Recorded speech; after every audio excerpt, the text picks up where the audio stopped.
Assalamualaikum warahmatullahi wabarakatuh. Perkenalkan, nama saya Nadia Zahra, NPM 2020810011, semester 3, Program Studi Pendidikan Bahasa Inggris, STKIP Kusumanegara. Dosen pengampu, Dr. Anda Sulistianingsih, MPD. Hari ini, saya akan memaparkan materi mengenai administrasi pendidikan, khususnya mengenai apa itu administrasi pendidikan, dan apa tujuan serta kegunaan administrasi pendidikan. Yuk lanjut kita simak video berikut ini. Pembahasan yang pertama, kita akan masuk pada pengertian administrasi pendidikan. Jadi sebelum kita benar-benar melakukan sebuah kegiatan administrasi dalam bidang pendidikan, kita perlu tahu apa administrasi pendidikan apabila kita tinjau dari pandangan para ahli maupun secara etimologi dan lain sebagainya. Kita memecah kata administrasi pendidikan menjadi dua. Jadi yang pertama kita bahas dulu mengenai administrasi.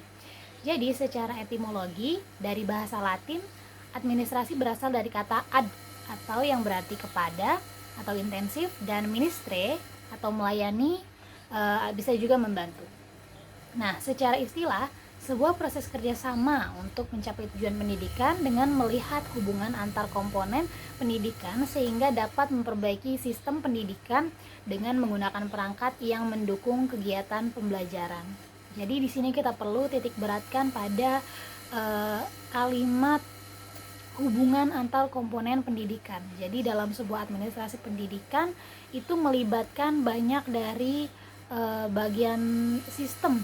Setiap lapisan dalam sebuah lembaga pendidikan itu adalah kegiatan administrasi yang perlu dikuasai oleh masing-masing pemegang tanggung jawab administrasi tersebut.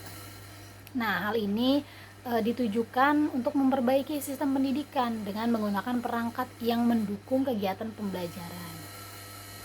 Selanjutnya, kita melihat kata pendidikan. Jadi, apa sih pendidikan itu? Jadi, pendidikan adalah usaha sadar dan terencana untuk mewujudkan suasana belajar dan proses pembelajaran agar peserta didik secara aktif mengembangkan potensi dirinya untuk memiliki kekuatan spiritual keagamaan, pengendalian diri, pribadian, kecerdasan, akhlak mulia, serta keterampilan yang diperlukan dirinya, masyarakat, bangsa, dan negara. Itu menurut dari Undang-Undang Nomor 20 Tahun 2003. Selanjutnya kita akan meninjau pengertian dari administrasi pendidikan menurut para ahli. Jadi, pertama menurut Dr. Ngalim Purwanto, beliau mengatakan bahwa administrasi pendidikan adalah proses menggabungkan atau mengintegrasikan tujuan pendidikan secara personal, spiritual, hingga material. Nah, kemudian menurut Engkoswara, administrasi pendidikan adalah ilmu yang mempelajari penataan sumber daya manusia, yaitu kurikulum, kemudian fasilitas untuk mencapai tujuan pendidikan secara optimal dan penciptaan suasana yang baik bagi manusia dalam mencapai tujuan pendidikan. Kemudian yang terakhir adalah menurut Haidar Nawawi, beliau mengatakan bahwa administrasi pendidikan adalah rangkaian kegiatan atau keseluruhan proses pengendalian usaha kerjasama sejumlah orang untuk mencapai tujuan pendidikan secara sistematis yang diselenggarakan dalam lingkungan tertentu, terutama dalam lembaga pendidikan formal. Jadi kesimpulannya, administrasi pendidikan adalah suatu keseluruhan proses kegiatan bersama dalam bidang pendidikan yang meliputi perencanaan, pengorganisasian, pengarahan, pengawasan, pembiayaan, dan pelaporan dengan memanfaatkan fasilitas yang tersedia, baik persoalan material dan spiritual demi tercapainya tujuan pendidikan secara efektif dan efisien. Nah, penjelasan mengenai administrasi pendidikan ini berdasarkan pengertian dari Departemen Pendidikan Nasional. Selanjutnya kita akan masuk pada pembahasan yang kedua, yaitu mengenai tujuan dan kegunaan dalam administrasi pendidikan. Yang pertama kita akan masuk dulu kepada tujuan. Jadi, secara garis besar, tujuan administrasi pendidikan adalah untuk mencapai tujuan dari pendidikan tersebut atau sebagai alat untuk mencapai tujuan pendidikan. Jadi, menurut Sergio Vanni dan Carter, ada 4 tujuan administrasi. Di antaranya yaitu yang pertama adalah efektivitas produksi, yang kedua efisiensi, yang ketiga kemampuan menyesuaikan diri, yang keempat kepuasan kerja.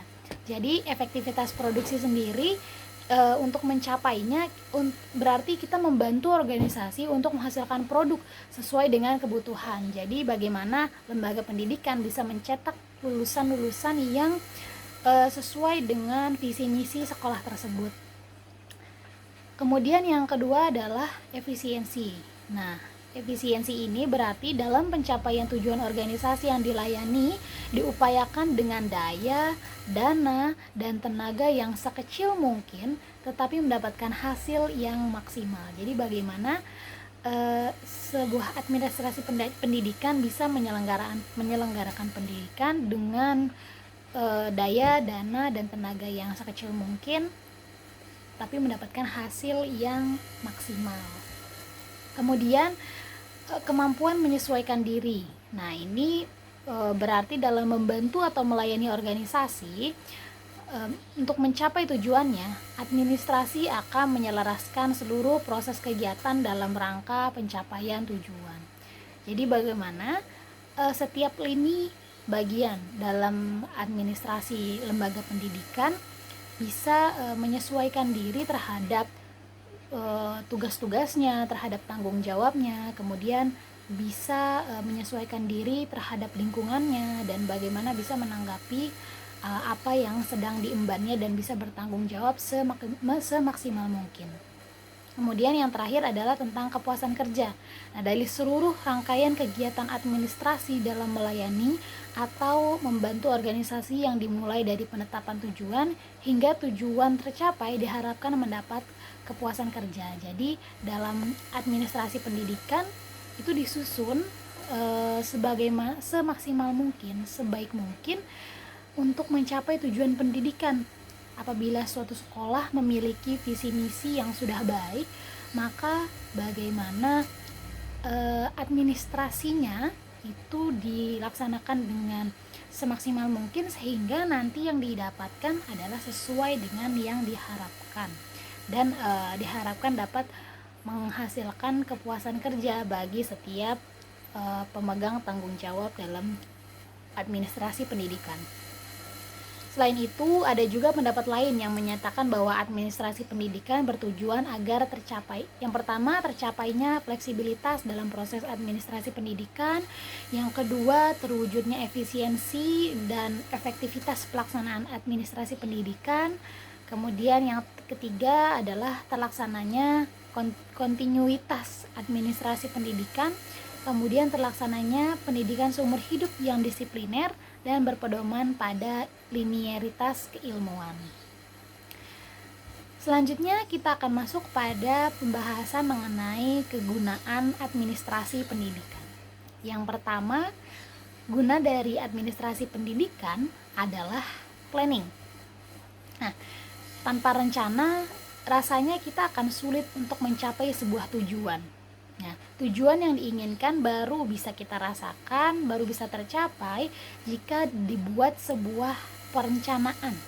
Jadi tidak melaksanakan atau tidak menyelenggarakan pendidikan secara asal-asalan dan semuanya memang butuh strategi agar tujuan dari pendidikan yang diharapkan bisa tercapai berdasarkan dengan apa yang sudah direncanakan sebaik mungkin oleh pihak-pihak yang berada dalam ruang lingkup administrasi pendidikan. Kemudian yang kedua adalah organizing. Organizing ini, upaya inilah yang dimanfaatkan untuk mengelompokkan data yang terarsipkan dan yang telah dilaksanakan. Setidaknya dari perolehan data yang ada akan membantu dalam pemberian tindakan atau kegiatan selanjutnya. Jadi, kita ambil contoh misalnya seorang guru. Bagaimana guru dapat mengelompokkan data siswanya, dapat mengklasifikasikan data siswanya sehingga Apabila suatu saat nanti data tersebut diperlukan untuk mengambil tindakan terhadap siswa tersebut atau terhadap suatu kelas, maka kita sudah mempunyai rekam jejak.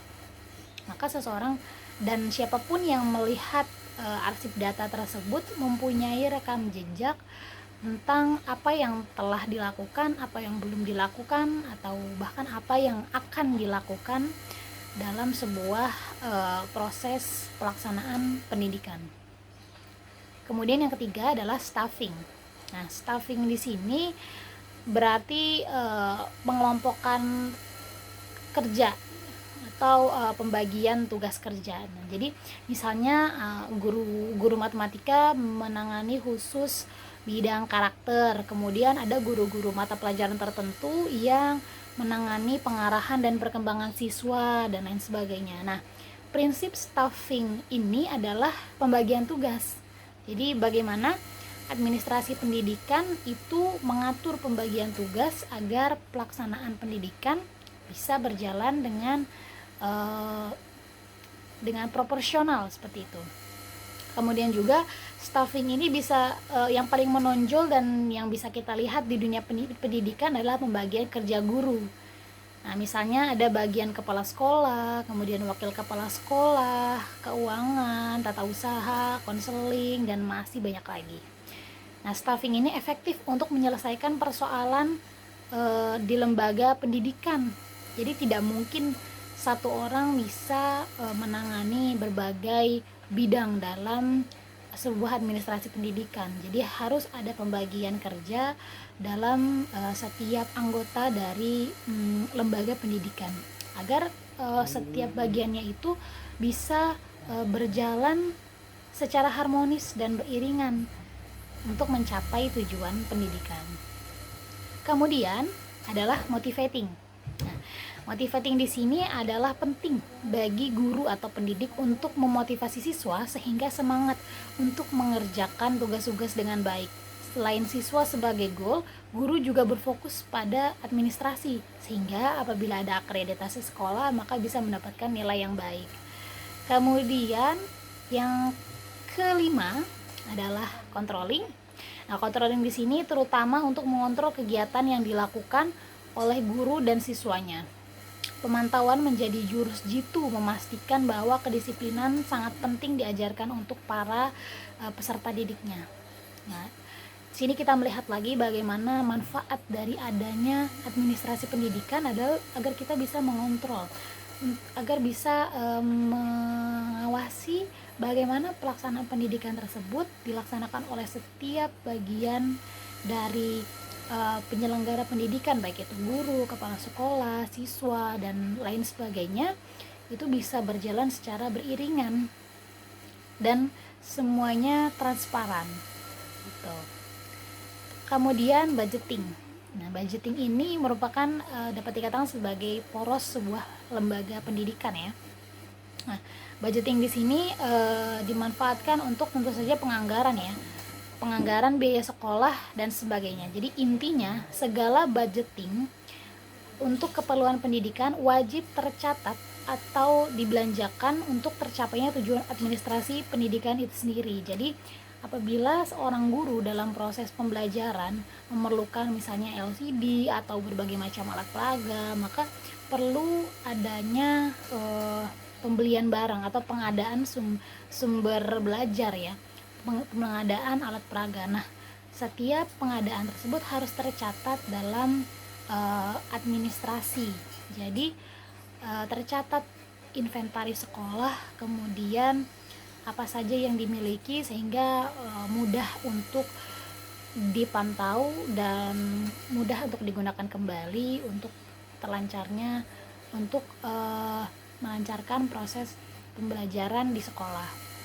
Kemudian yang selanjutnya adalah memudahkan dalam pengajaran. Nah, memudahkan dalam pengajaran di sini misalnya peserta didik pun lebih mudah untuk mengenali visi misi tujuan sekolah, tahu kurikulum yang akan dicapai oleh pihak sekolah, dan kemudian siswa mengetahui kalender sekolah selama setahun ke depan, sehingga anak-anak pun juga tahu jadwal belajar mengajar sekolah per semesternya. Jadi memudahkan dalam mengajarin di sini. Administrasi pendidikan itu luas dan banyak bagian-bagian dari administrasi yang akhirnya memang dipaparkan oleh sekolah sehingga ini bermanfaat bagi pembelajaran. Nah, bagaimana di kelas pun guru sebelum belajar juga perlu untuk menyampaikan apa tujuan pembelajaran dari materi yang akan mereka pelajari sehingga siswa tahu apa yang diharapkan dan apa goalnya dari pembelajaran mereka.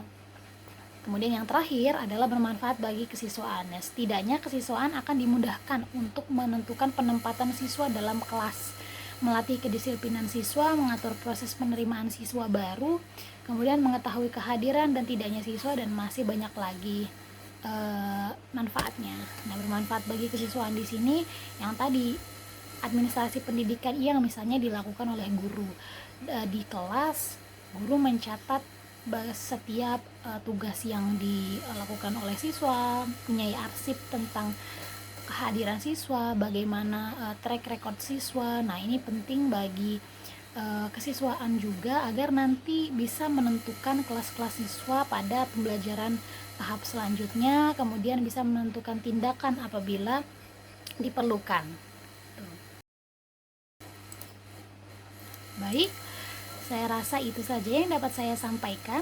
Kurang lebihnya saya mohon maaf. Apabila ada yang teman-teman kurang pahami, teman-teman boleh bertanya di kolom komentar. Saya ucapkan terima kasih. Assalamualaikum warahmatullahi wabarakatuh.